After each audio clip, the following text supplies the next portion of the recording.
Good morning, students. I hope all of you are safe and healthy at your home. Today we are going to discuss our third chapter of chemistry. The name of the chapter is water. Children, you are almost familiar with the water. What is the formula of the water? Formula of the water is H2O, and its chemical name is dihydrogen oxide. So whenever they ask you the chemical name, you have to tell it as dihydrogen oxide. And when we come to find out its molecular mass, already you must have done in the 8th class also, that we calculate the mass by adding the atomic mass of the elements present in a compound. So here two atoms are there of hydrogen and one atom of oxygen is there. So total mass will be coming as 18 AMU. AMU is the atomic mass unit. And if we consider the type of bonding, they share our electrons between them, so therefore they form a covalent bonding. Now, what is water? Water is indispensable part of your life, which is necessary for the survival of the life on the earth, and approximately 80% of the earth's surface is covered by water. Now, if we see in which form the water is available, occurrence of the water we are discussing. The first is in the solid form. Large amount of the water is found in the solid form in the form of ice or snow. In the liquid state, it is present in the seas, rivers, lakes, ocean, etc. And in the gaseous state, you can consider it as in the form of mist, fog. Now, next we are going to discuss about the physical properties of the water. So the first physical property is that it is clear, transparent, odorless and tasteless liquid. Second property is boiling point.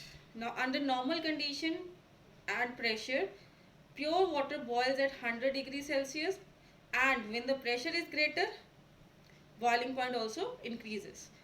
So you must have seen your pressure cooker. The pressure cooker works on this principle only. As the pressure is increasing, the boiling point increases. But as you go on the hills, you can see on the hill the water boils at the temperature lower than 100 degrees Celsius, because there the atmospheric pressure is low, near about 70 degree at the top of the, like in the Mount Everest. So food is not cooked properly there. Now the next property is the freezing point or the melting point. Pure water freezes at 0 degrees Celsius under normal pressure, and the freezing point of water also decreases with increase in pressure.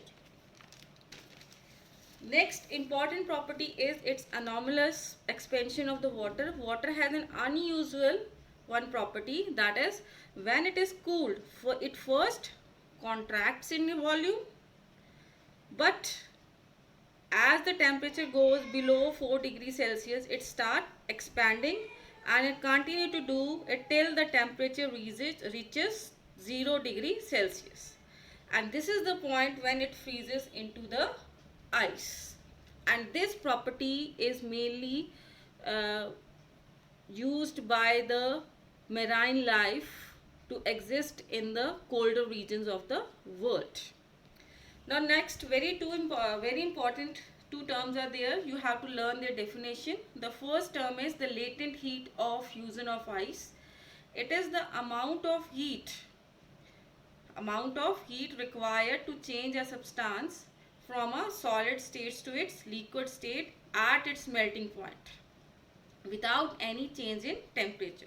So we can, in simple words, we can say that amount of heat required to change any substance from the solid state to its liquid form without any alteration in its temperature, that is without any change in its melting point.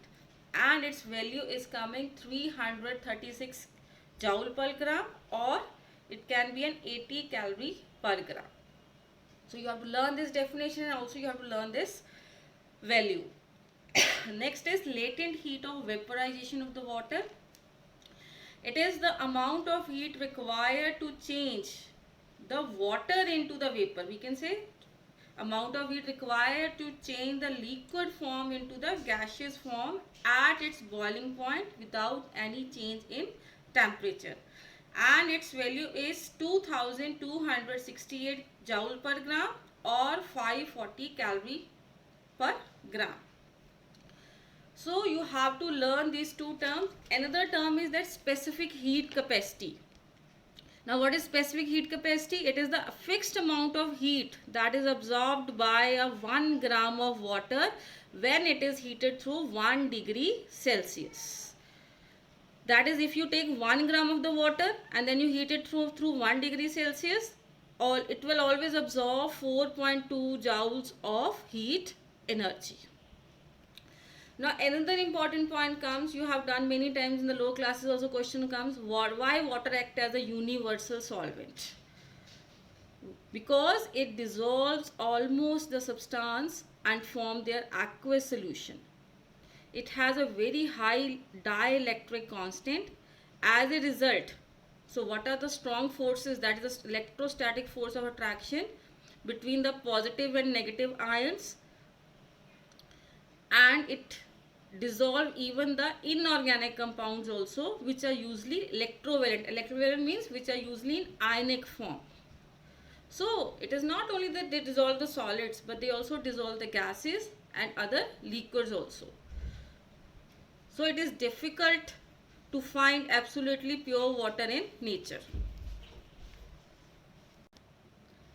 So it is difficult to find absolutely what is the nature of the pure water. Now we have to discuss about the importance of dissolved salts in the water. Now what are the importance of the solids, dissolved solids in water? They are essential for our growth and development of the plants. They add taste to the water and they supply the essential minerals needed by our body. Now next we are going to discuss about a solution. Now what is a solution? A solution is a homogeneous mixture of a solute and solvent. They have a uniform composition and properties in its every part.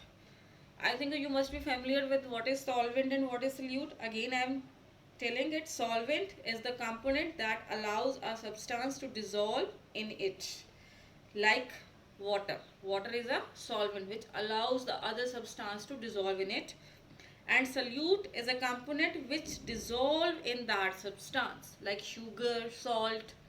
These are the components which are dissolving in the water, so they are solute. So solute plus solvent together forms a solution. Now next we are going to discuss about the characteristics of a true solution or simply a solution. Now a true solution is a homogeneous in nature, that its composition would be uniform. The particles can easily pass through the filter paper. The particles does not settle down under the influence of the gravity. They does not scatter light, and their components can easily be separated by some physical means also. Now some important terms are related with the solution. You must be familiar with that. Now first of all, you should be knowing what you mean by dilute solution and concentrated solution. In exam the question comes, differentiate between the dilute solution and the concentrated solution. Now first, what is dilute solution? If the solution having the quantity of the solute less than the quantity of the solvent, then that solution is called as the dilute solution. For example, you are having a glass of water, and if you add just a 1 spoon of sugar in it, so here the quantity of the solute is just a 1 spoon and the quantity of the solvent is 1 glass of water. So that type of the solution will be called as the dilute solution. But the concentrated solution is that solution in which the quantity of the solute is more than the quantity of the solvent.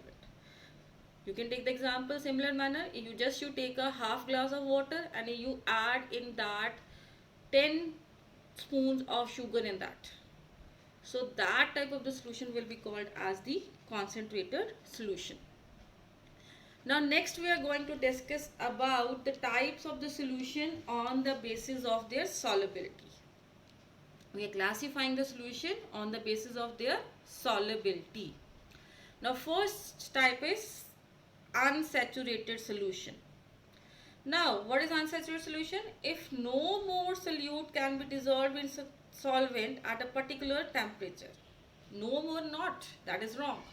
If we add more and more solute can be dissolved in a solvent at a particular temperature, then that solution is called as the unsaturated solution. Second type is saturated solution. Now, solution in which no more solute can be dissolved in a solvent at a particular point or at a particular temperature, that is the solution have reached its saturation point, that solution is called as the saturated solution. Next is supersaturated solution. Now the solution that holds more solute than it can theoretically do at a room temperature. For example, we can say the amount of solute that dissolve in 100 gram of the solvent to form a saturated solution at a particular temperature, that is called as the supersaturated solution. Or we can, simple language, we can say if the solution contains more of the solute than the saturated solution at same high temperature. So these are the three types of the the type of the solutions on the basis of the solubility. Now next we are going to discuss about what is solubility, what are the factors that are affecting the solubility. Now solubility, the definition of the solubility is that the amount of solute that dissolves in the 100 gram of the solvent to form a saturated solution at a particular temperature. Now next we are going to discuss about what are the factors that are affecting the solubility. The first factor is size of the solute particle. Now children, smaller the size of the solute particle, greater will be its surface area that will be exposed to the solvent. So therefore greater will be the solubility of that solute. Just you can take the example that if you take simple sugar and you just mix, it will take time. But if you take a grinded sugar, it will immediately dissolve in water because its size was smaller and its more surface areas was exposed to it. Second property is, or second factor is stirring. More faster you do the stirring, greater will be the rate of the formation of the solution. And the third factor is temperature. The solubility of a gas in a liquid always decrease with the rise in temperature, but the solubility of most of the solids in water usually increase with the rise in temperature. So if you want to mix sugar in the water, what do? You just put the pan on the gas, provide the heat, and then you start dissolving, it will dissolve immediately. So these are the three factors that are affecting the rate of the solubility. Now next we are going to discuss about the solubility curve. Now solubility curve, it is a graph between the solubility of a solid and temperature. You can look also here, the graph is shown here. Basically what is the use of the solubility curve? With the help of the solubility curve, the solubility of different substances at a particular temperature can be recorded and we can compare them also. And moreover, it is also used to find the solubility of given substance at a particular temperature. So these are the advantages of the solubility curve. Now next we are going to discuss some important terms which are related with the solubility. Now first is, what is crystal? Now crystal is a homogeneous solid of definite geometrical shape. Like you can see the crystals of the salt or even alum that is in the crystal form. It have a definite geometrical shape and it have a symmetrical arrangement. The surface is also smooth, which meet forming the sharp edges. Or diamond is also one of the example of the crystal only. Next term is crystallization. Now what is crystallization? The process of separating out the crystals from the hot saturated solution on heating or cooling it slowly is called crystallization. Again I am repeating it. The process of separating out the crystal from the hot saturated solution on cooling it slowly is called crystallization. Now two important terms are further related with it. What are hydrated salts? What are anhydrated salts? Now the substances which contain water molecules along with the salts, that are known as the hydrated substances. For example, sodium carbonate decahydrate. Deca means it are having the 10 molecules of the water along with the sodium carbonate. So its formula will be Na2CO3.10H2O. Second term is anhydrous substances, the substances which do not contain any water along the salts, like NaCl, potassium chloride, potassium nitrate. These are the examples of the anhydrous substances. Now next term which we have to discuss is water of crystallization. Now what is water of crystallization? The fixed amount of water that is associated with the hydrated crystals, which is an integral part of the compound. You can see here the table is given in your book. Like first you can see sodium carbonate. Here this 0.10 water. This is sodium carbonate deca crystals of the water being shown here. So here this 10 molecules, these are the water of crystallization. Next term comes the drying agents. What are drying agents? The substance which remove the moisture from other substance. Like if we want to remove the moisture from substances, we are using some drying agents which will absorb the moisture from them. That substances are called as the drying agents. For example, like quicklime. Quicklime formula is calcium oxide, or another example is phosphorus pentaoxide. Now dehydrating agents. These are the substances which can remove the water molecules from compound. We can say these not absorb the moisture, they directly absorb the water molecules. Like for example, concentrated sulfuric acid. You can look into this example. Here concentrated sulfuric acid is absorbing these 5 molecules of water and removing it. So that's what is called as the dehydrating agents. So what is the basic difference between drying agents and dehydrating? That drying agent just absorb the moisture, but dehydrating agents, they take out the molecules of the water from the compound. So next property which we are going to discuss is efflorescence. Now what is efflorescence? It is a property in which, or phenomena, when or where a compound loses its water of crystallization on exposure to the dry air, and that result in the loss of, because it will lose the water of crystallization, so it will lose its crystalline shape and finally it will crumble down into the powder form.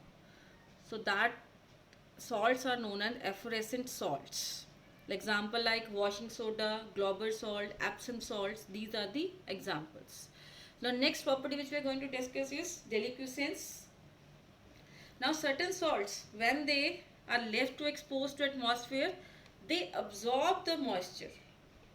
In the previous one, they were removing out the moisture. Here they are absorbing the moisture and get converted into their saturated solution.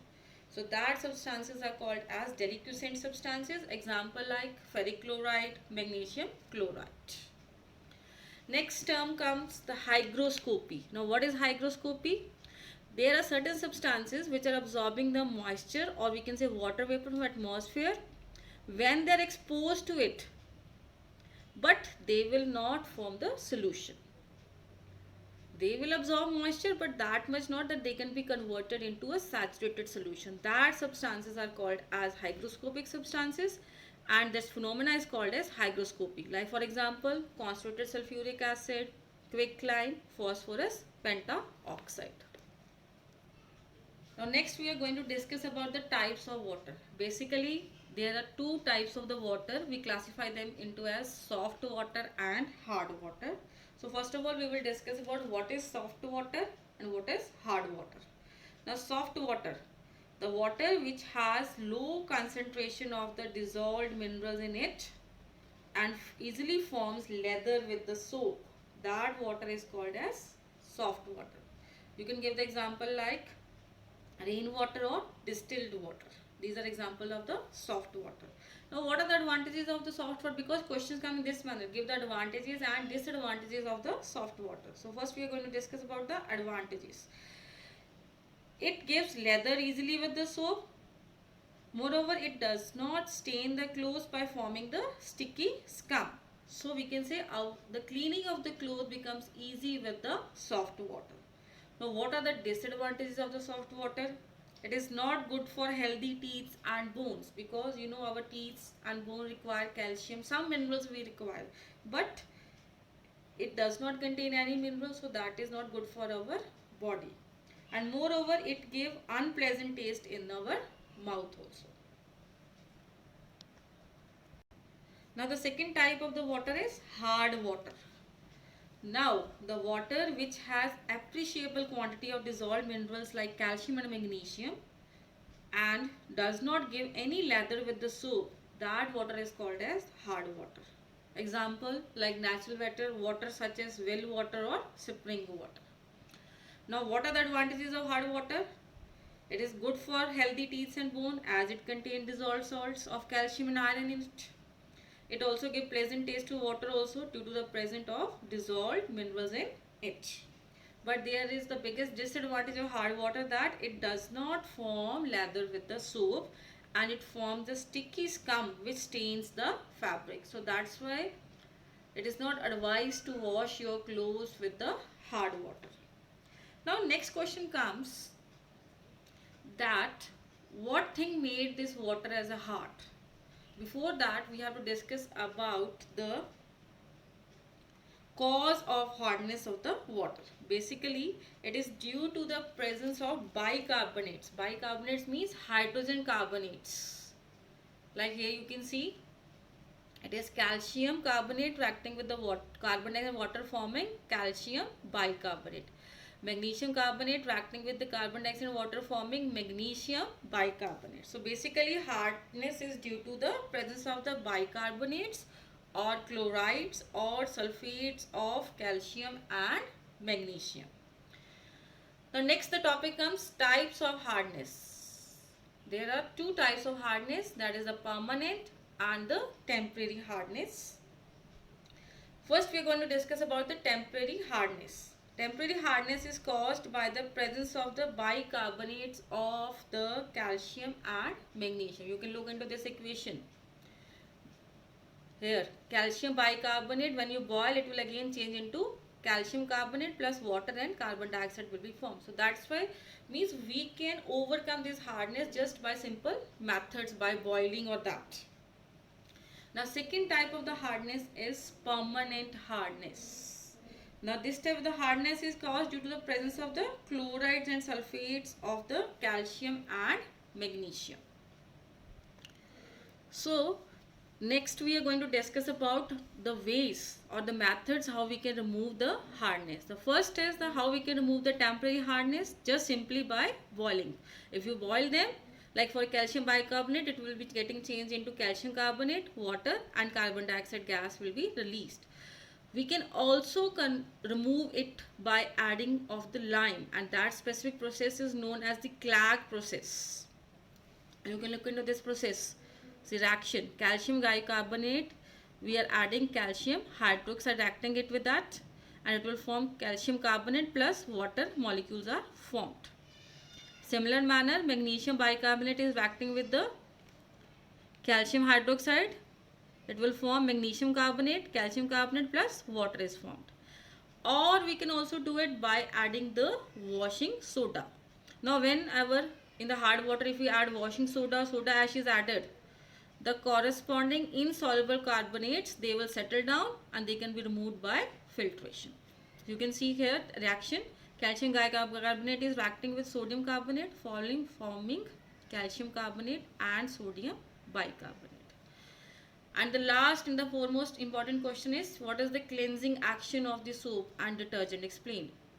Now, when our soap or detergent is dissolved in water, the molecule gather as a cluster that are known as micelles. They will form a group, an aggregate that is called as micelles, and their tails stick inwards. You can look into this diagram also. Their tails are sticking inwards, and their head will be, this is their head and this is their tail. So head is outside and tail is stick towards inward.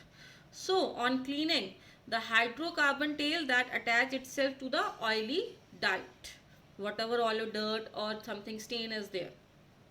When water is stirred, the oily dirt tends to lift off the dirty substance.